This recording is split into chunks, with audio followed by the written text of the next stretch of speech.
The Culture and Leadership Programme Phase 1 tools look at your organisation through 5 cultural elements at all levels. This tool aims to develop an understanding of the board's views on the organisation's culture. There is a set of structured questions available for your change team to use when interviewing their board members. These questions are designed to give you insights into each of the 5 cultural elements. We suggest you conduct face-to-face interviews with the board members individually. We recommend the interviews are conducted in pairs. We suggest as many change team members as possible are given the opportunity to take part. The change team may need interview training. You can find resources to do this online. As an interviewer, you'll need to understand the questions fully to be able to explore the answers fully. As we don't want pre-prepared answers, we recommend you don't share these questions with the board members ahead of interviewing them. Interviews should be conducted in an open manner. Assure your board that their responses will be kept confidential. A consent form is required from the interviewee before quotes can be used. Encourage your board to share personal perspectives on their performance and behaviour. Ask them to reflect on their role in creating and supporting compassionate and inclusive leadership. Each interview should take between 30 and 45 minutes, but this will depend on how much your interviewee has to say. We recommend you record the interviews, have them transcribed, and suggest you use external services for the transcription. Ensure all transcripts or notes are signed off by the interviewees and invite them to complete a post-feedback form.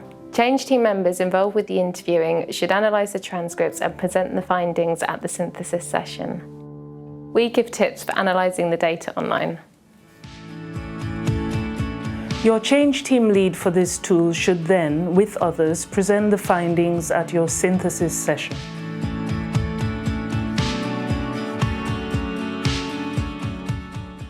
"16 members of the change team carried out the interviews, and we had 42 change team members in total.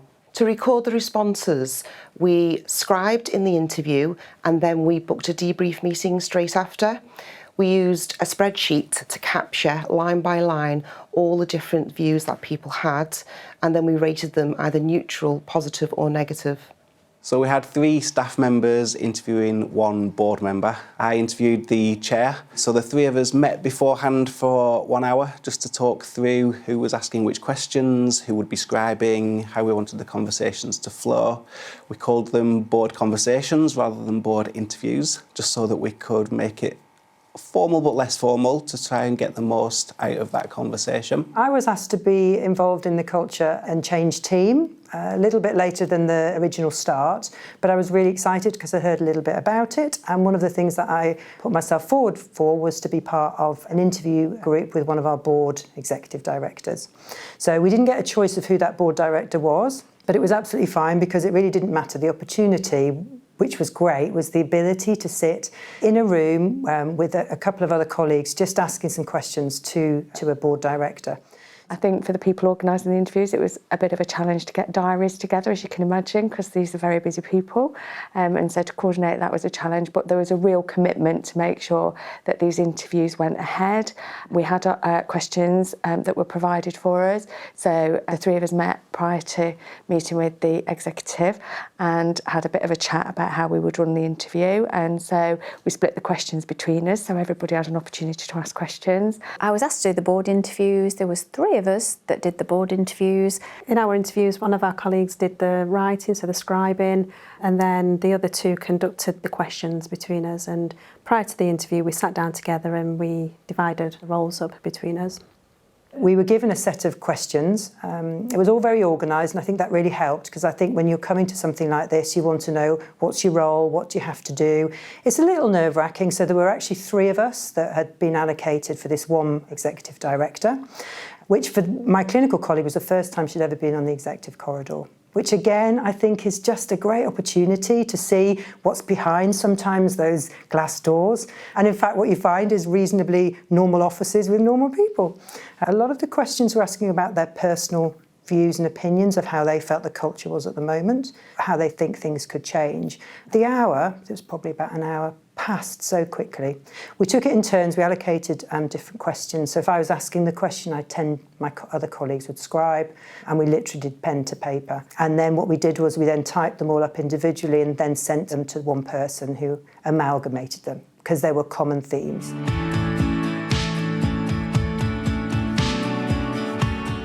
So my experience of the board interviews is that they were a great way for us as the staff to meet some of the directors and find out what they think about the culture change programme. It felt really authentic being able to interview the chair as a staff member rather than it being done maybe corporately. It sort of added to that whole investment in the culture programme that we are all part of this culture change, so we are all involved. So I personally found the experience quite rewarding. It was nice to meet that person face to face, have those conversations. Good to know that they are bought into the same thing, that they agree and are supportive of the programme. Nice to hear their thoughts on the culture within the organisation as well. The whole thing was very relaxed. I didn't at any point feel intimidated. Our executive was very welcoming, very keen to be involved. I think the executives themselves were probably just as nervous as we were, but they were very keen to share their thoughts and ideas about culture in the organisation. I think it was a very honest conversation. I think our executive was happy to share with us things that she didn't feel perhaps were as good as they could be, but equally there was a balance with some of the things that we do really, really well. It was a really good opportunity to meet a board member. It felt really natural. It felt that it wasn't staged at all. It felt that we went into the room, we met them, we had a very, very warm welcome. The questions and answers just seemed to flow. For me, I felt humbled being able to meet a board member that I wouldn't usually meet, and it was an opportunity to have an open and honest conversation, to let them know who we are, and they had the opportunity to know who we were, and that is just having a positive culture. So that was the start of our journey, really, yeah. All three of us walked out saying that was a great opportunity, and what was really empowering was the opportunity then to be able to go and tell colleagues, this is what I did.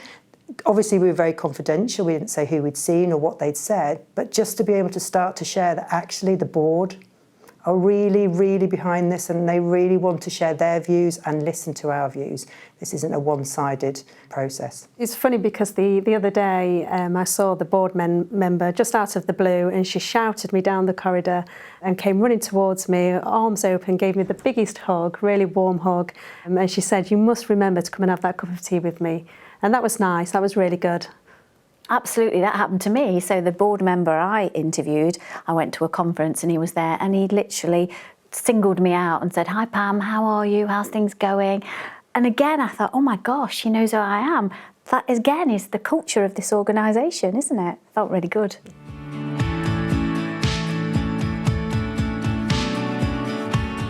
I think what's really important in an organisation as big as the Oxford Trust is that there's a disconnect between the board and most of the rest of the organisation. Everybody feels that. So being interviewed as a board member by a member of staff, in fact, in my case, a pair of members of staff, probably very nerve-wracking for them. It does put you on the spot to think, I don't have very long to get this across. So what is it that's most important about my perception of the organisation? As part of the Culture and Leadership programme, we were interviewed as a board to understand what we felt the culture was like in the organisation. I was interviewed by 3 members of staff who came to the office, and I'm not quite sure who was more nervous, them or me. The board interview diagnostic. I was interviewed by 2 people, 1 member of the OD team and 1 member of staff. It's really important to establish that the ground rules require us all to be honest with each other.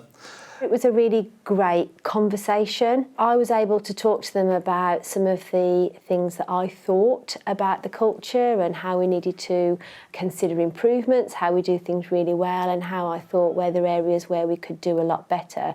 And similarly, as part of that, because it really was a conversation, they were able to dig a little bit further as to why I thought about things, ask for a little bit examples, but also give a bit of their own flavour of the issues that we were talking about. So it really was a positive experience, and talking to the other members of the board, they felt so too.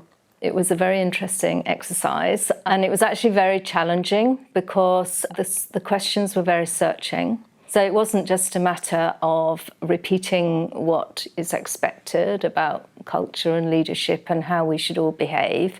They were really searching questions where I had to think really hard about how to answer them, and also to try and really understand the difference between my perception and the perception of staff. It was really difficult. I'll tell you, I felt like I was having a job interview.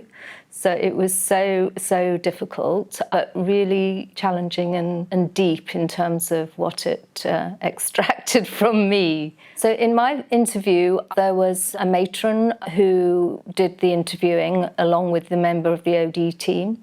And that was a really positive experience, because when I was talking to her and answering the questions, I was sort of engaging with her. And sometimes, you know, there was a sort of glimmer of recognition of the issue that we were discussing. And actually, as a result of that, I went and visited her area afterwards. So it was really positive for me, because it enabled me to make an engagement with a senior member of the nursing team and then actually follow that up.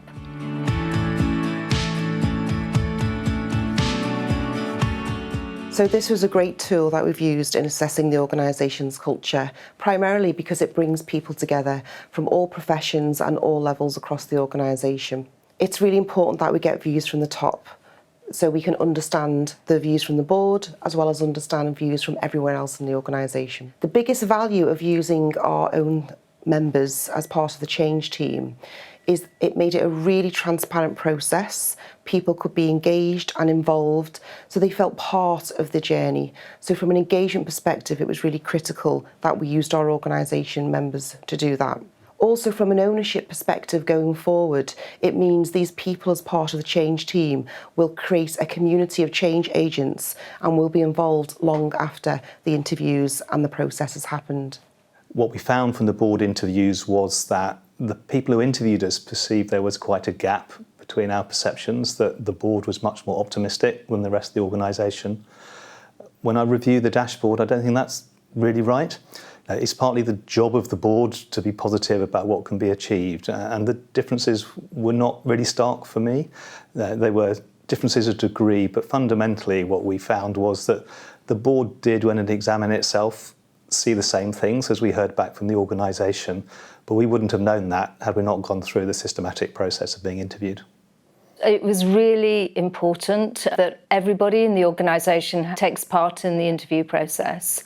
One of the issues for the board is we talk in the board meetings about all the things that we believe are going on in the organisation, and all good things. We always have good intentions, but we don't actually always understand how that is interpreted by the rest of the organisation.